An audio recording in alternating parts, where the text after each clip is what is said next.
cikgu. Adik sihat tak? Sihat. Okey, adik tahu tak hari ni kita nak belajar apa? Tak tahu. Hari ni kita nak belajar tentang anggota badan haiwan. Yeay. Okey. Adik dah temu meja tak? Ready. Okey. Mari kita isi. Okey? Okey, macam mana isi kepala? Muka, epa, la, kepala. Ni telinga. Kita, LIND, tiga, telinga.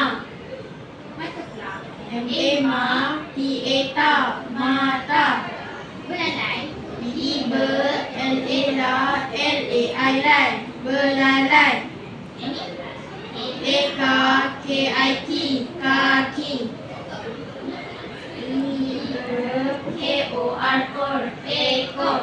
Okey, pagi ni adik-adik. Okey, cikgu akan sambung tadi. Lepas tu adik susun dengan anggota badan. Boleh? Boleh.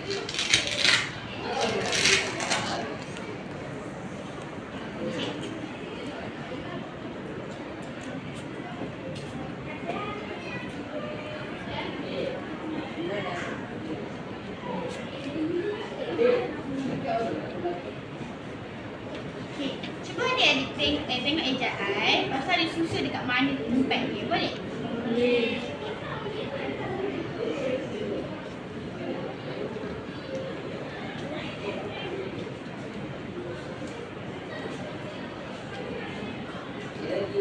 Betul ke cikgu? Betul. Pandai. Okey, kita tu. Tapi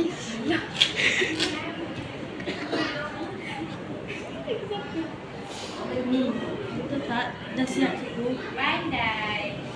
Okey, adik seronok tak buat benda ni? Seronok. Okey, itu sahaja untuk hari ini. Bye-bye. Bye.